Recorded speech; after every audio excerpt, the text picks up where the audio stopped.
श्री विद्यापीठम में आप सभी साधुओं का स्वागत है। राजमातंगी गुप्त नवरात्रि चल रही है। इसमें हम राजमातंगी की प्रथम देवी, प्रथम अवतार, प्रथम रूप लघु मातंगी उच्चिष्ट चांडलिनी, इसके अंतर्गत उसका जो परिवार देवता है जिसमें 16 कन्या देवियां है, उसमें से हमने पुंजक स्थला, सुकेशी, मंजू घोषा, ये 3 कन्या कुमारी देवियों के नामों का अर्थ सुना है।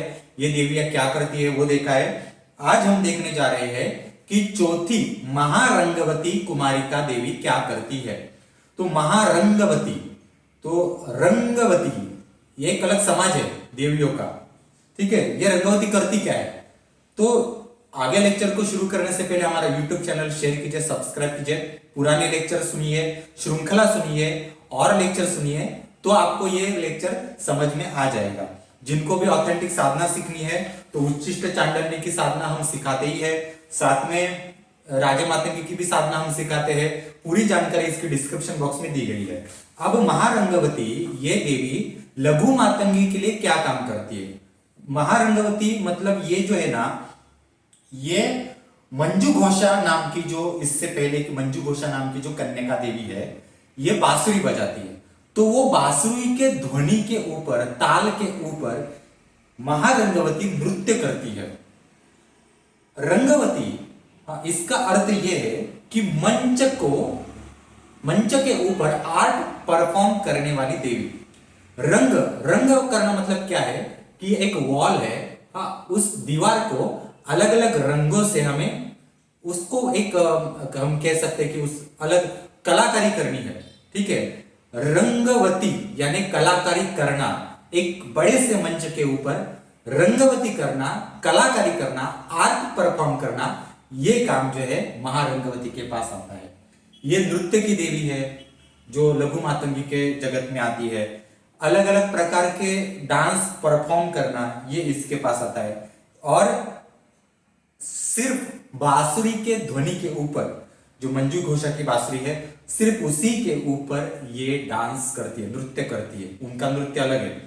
दूसरा एक बात महत्वपूर्ण बताता हूं, स्वर्ग में जो अप्सराएं नृत्य करती है उनमें और महारंगवती के जो नृत्य में जमीन आसमान का अंतर होता है।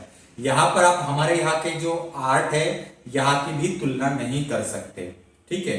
स्वर्ग में जो अप्सराएं नृत्य करती है वो अलग अलग ध्वनियों से निकलकर जो ध्वनि तैयार होता है उसके ऊपर वो नृत्य किया जाता है। यहां पर महारंगवती और उस नृत्य को इंद्रादि देव जो होते हैं वो देखते हैं।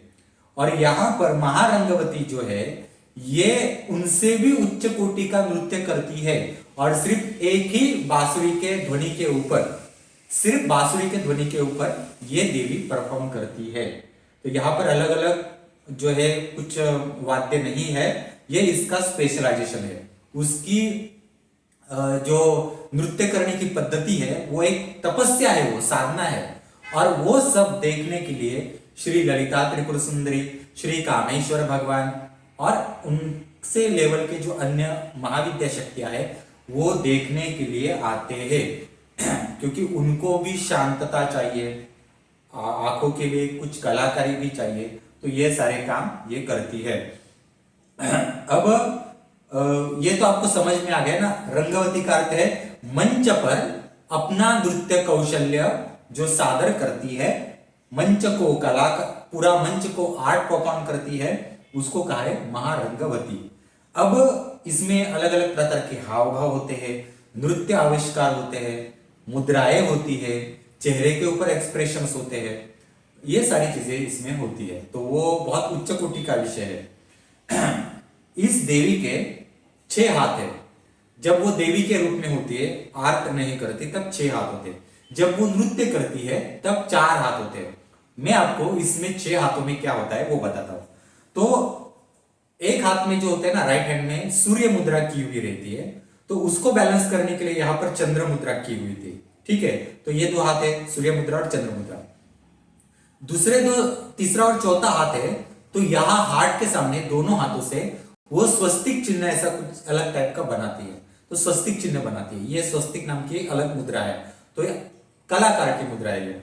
दूसरा कि उसके नीचे जो ये 5वां और 6वां जो हाथ है, तो उसके नीचे एक हाथ में कमल पुष्प है और दूसरे हाथ में जो डमरू होता है ना, भगवान शिव का डमरू होता है, तो उस डमरू को आधा तोड़ दीजिए, तो आधा भाग का जो डमरू का हिस्सा होता है ना, उस टाइप का एक वाद्य होता है। तो ये इनके हाथ में होता है, पूरा डमरू नहीं, आधा डमरू। ये छोटा होता है, उसका नाम भी कुछ अलग है। मैं आपको यहाँ पूरा नॉलेज नहीं बता सकता, क्योंकि अगर पूरा नॉलेज बताने जाए तो बहुत लेक्चर बड़ा होगा। तो ये वाद्य कौन सा है, इसके ग्रंथ कौन से, इनसे क्या होता है, और इनके कौन से ग्रंथ है, वो कौन सा आर्ट ललिता के लिए परफॉर्म करती है, वो अकेले करते हैं क्या बाकियों के साथ करती है, ऐसे बहुत सारे विषय इसमें होते हैं मित्रों। तो जो गुप्त नवरात्रि चल रही है, इसमें आपने बहुत अच्छा नॉलेज लिया होगा। आपको ये नॉलेज, जो 4 कन्या कुमारियां देवियां है, ये नॉलेज लेकर आपको कैसा लगा वो आप हमें जरूर बताइए। हमारा यूट्यूब चैनल शेयर कीजिए, सब्सक्राइब कीजिए, हमारे ग्रुप में शामिल हो जाइए, और आगे का नॉलेज लेने के लिए हमारा यूट्यूब चैनल शेयर कीजिए, सब्सक्राइब कीजिए। धन्यवाद मित्रों।